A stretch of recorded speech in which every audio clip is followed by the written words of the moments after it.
Tant d'autres, le Royaume-Uni, l'Espagne. On boit quelle bière en Espagne? Oui, mais monsieur, vous êtes un expert. En fait, vous faites les pays en fonction des bières qui produisent. Non,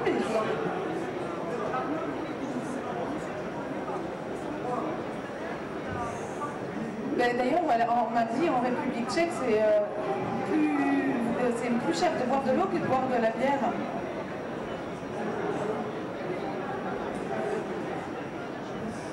Oui, c'est plus facile.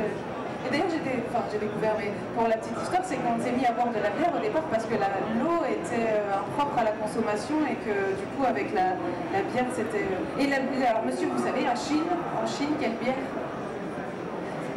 Non, comment j'ai la Tsingtao? Oui, c'est ça, exactement. Et en France, on en a plein aussi, mais celle qui est écrite sur mon petit papier, d'après vous, en France. Ça doit être en termes de production, je suppose. Oui, c'est ça, exactement, à Cronenbourg. Donc, voilà. Oui, bien sûr.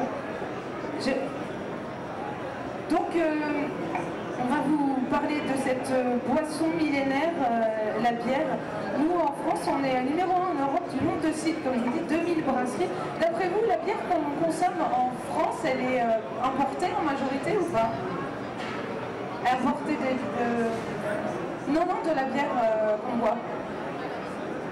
Ben, en fait, non, elle est en majorité, 70% des bières, oui, qu'on boit en France, est produite en France. Et on est très fort aussi dans le malt.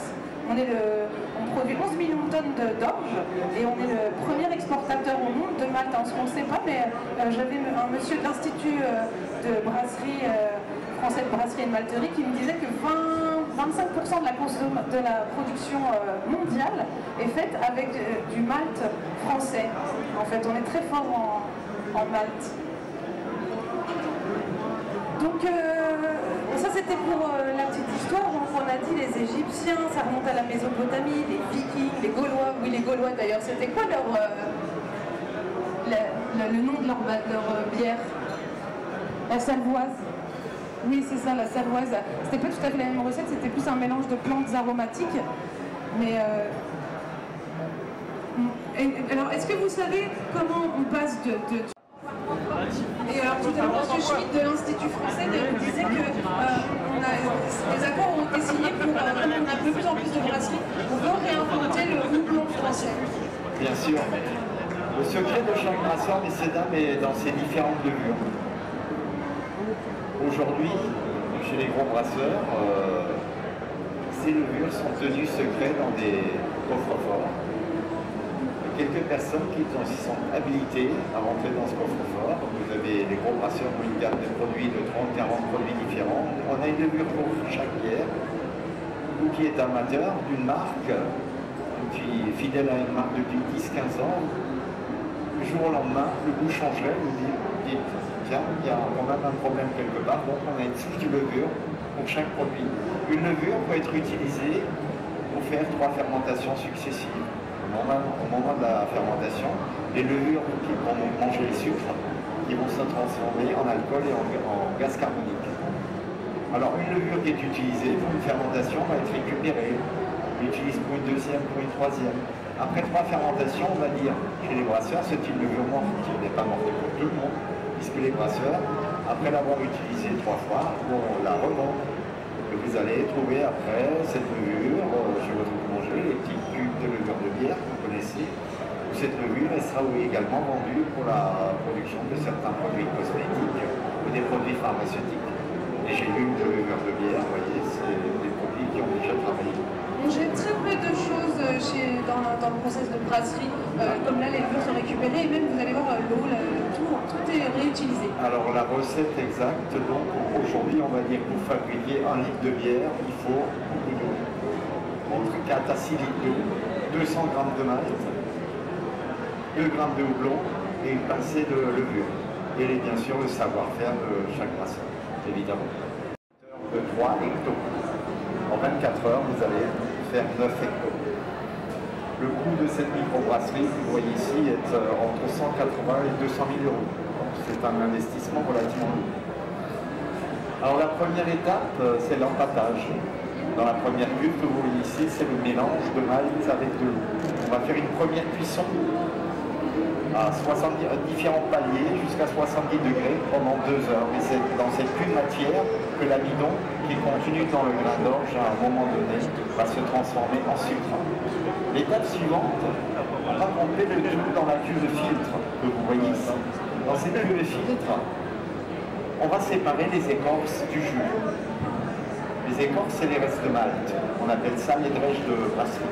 Et là encore, Jean-Marie, on ne jette pas les drèches, on en fait quoi du coup? Les drèches de brasserie, bien sûr, qui ne sont pas jetées, qui sont revendues tous les jours aux agriculteurs qui habitent autour de la brasserie. Ils achètent ces drèches pour donner comme produit fourrager pour leurs vaches laitières. C'est principalement comme ça qu'on réutilise les drèches, mais on est en train, comme on fabrique de plus en plus de bières, de chercher d'autres réutilisations. Par exemple, le biogaz. On avait l'année dernière un meuble, c'est très anecdotique, mais fabriqué avec des drèches. Bref, on essaie toujours de faire quelque chose avec ces drèches. Exactement. Alors, l'opération de séparation de la matière solide et de la matière liquide dure en gros 3 heures. Le mousse sucré qui aura coulé dans le fond de cette cuve, à ce moment-là, on va rajouter ce fameux houblon. On va rajouter au départ du houblon amérissant. On va faire différents paliers de cuisson jusqu'à arriver à 100 degrés pendant 2 heures et demie. Et à 10 minutes de la fin de la cuisson, on va rajouter le deuxième houblon qui va donner les arômes aromatiques.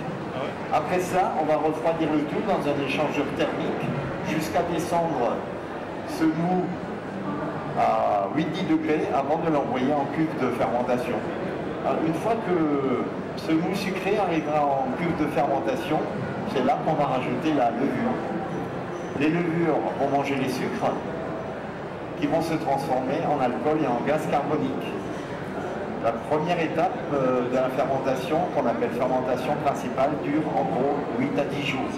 Dès que cette première fermentation est terminée, le brasseur va descendre la température de la cuve à 0 degré. Il faut savoir que ce sont des cuves qui sont à double paroi, refroidies par eau. C'est de l'eau glycolée, d'où la possibilité de rabaisser la température. À basse température, les levures qui travaillaient en suspension vont se déposer dans le côte de la cuve.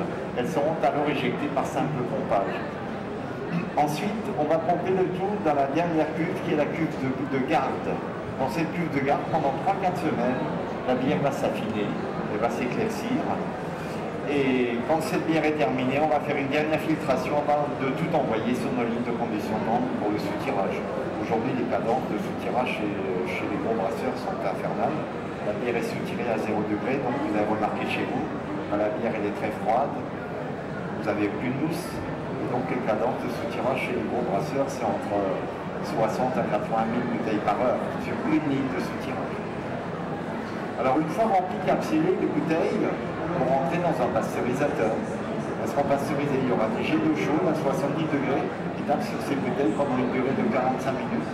Suite à cette pasteurisation, la bière en boîte ou en bouteille a une durée de vie qui est doublée par rapport à une bière en fût. La bière en boîte, en bouteille que vous achetez en grande surface se garde 1 an, c'est marqué sur l'étiquette. Et la bière en fût qui n'est pas pasteurisée se garde en 6 mois. Et si vous avez tous remarqué, messieurs dames, une bière pression, bien sûr, dégustée à bonne température, sera forcément toujours meilleure qu'une bière en bouteille. Parce que la pasteurisation, le réchauffement, quand même casser quelques arbres. Madame dit oui, vous êtes d'accord.